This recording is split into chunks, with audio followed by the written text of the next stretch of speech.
Assalamualaikum warahmatullahi wabarakatuh. Halo semua, bagaimana kabar kalian? Senang sekali bisa bertemu dengan kalian lagi. Selamat, sekarang kalian telah naik ke kelas 8. Untuk pembelajaran matematika, kalian akan diampu bersama saya, Meta Kristina Yulinda. Apabila ada pertanyaan mengenai materi atau tugas, silakan WA ke nomor berikut. Selama pandemi ini, kita akan belajar secara jarak jauh. Untuk materi kelas 8 ada 5 bab yang harus kita pelajari. Pada pertemuan kali ini kita akan belajar tentang pola bilangan. Pertama-tama kita akan mempelajari tentang pengertian pola bilangan. Apa itu pola bilangan? Pola. Pola adalah suatu bentuk atau struktur. Bilangan disebut juga dengan angka. Jadi, pola bilangan merupakan suatu bilangan dengan aturan-aturan tertentu yang akan membentuk suatu barisan bilangan yang teratur. Agar lebih memahami, mari kita lihat contoh pola bilangan dalam kehidupan sehari-hari. Contoh yang pertama adalah kelopak bunga. Pola kelopak bunga terdiri dari bermacam-macam. Ada yang mempunyai kelopak berjumlah 1, berjumlah 2, berjumlah 3, berjumlah 5, jumlah 8, ada juga yang berjumlah 21 hingga 34. Yang kedua adalah pola dari cangkang keong. Cangkang keong mempunyai pola yang sangat unik. Jika kita urutkan, pola dari cangkang keong akan membentuk angka-angka 1, 1, 2, 3, 5, 8, dan seterusnya. Contoh lain ada pola dari sarang tawon dan sarang laba-laba. Kemudian ada pola yang disebut golden ratio tubuh. Jika kita melihat pada gambar wajah dan tangan, akan membentuk suatu angka-angka yang membentuk pola suatu bilangan tertentu.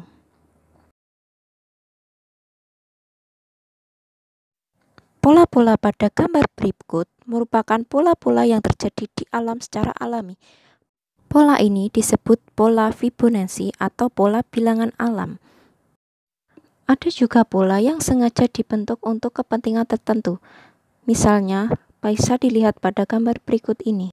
Pola penerjun payung, pola penyusunan kartu, tes intelijensi umum, pola penyusunan tempat duduk, pola penomoran rumah, dan pola pada penataan bola biliar. Pola-pola tersebut sengaja dibuat untuk kepentingan tertentu. Lalu apa manfaat kita belajar pola bilangan? Banyak sekali manfaat mempelajari pola bilangan. Yang pertama, memudahkan dalam penomoran rumah. Yang kedua, menyusun kalender. Yang ketiga, menyusun formasi terjun payung. Yang keempat, memudahkan untuk pengaturan tempat duduk. Yang kelima, mengukur kemampuan intelijensi umum. Biasanya dilakukan ketika kita akan mendaftar perguruan tinggi atau mendaftar ke tempat kerja.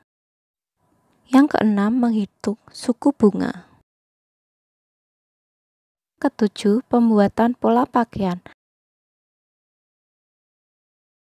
Selanjutnya, kita akan belajar jenis-jenis pola bilangan. Ada beberapa jenis-jenis pola bilangan. Perhatikan contoh berikut ini.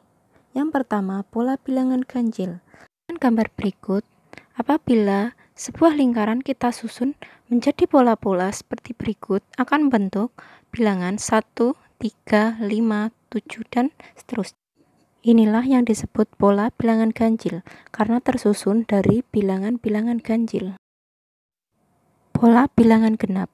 Suatu segi 6 kita susun seperti berikut ini, maka dari susunan itu akan membentuk pola-pola tertentu dengan jumlah 2, 4, 6, 8, dan seterusnya. Pola-pola ini akan membentuk pola bilangan genap karena terdiri dari bilangan-bilangan genap. Pola persegi. Pola persegi disebut juga pola bilangan kuadrat. Beberapa lingkaran yang kita bentuk membentuk barisan lingkaran yang berbentuk persegi, sehingga apabila kita hitung jumlahnya sama dengan bilangan kuadrat. Pola persegi panjang. Perhatikan gambar berikut.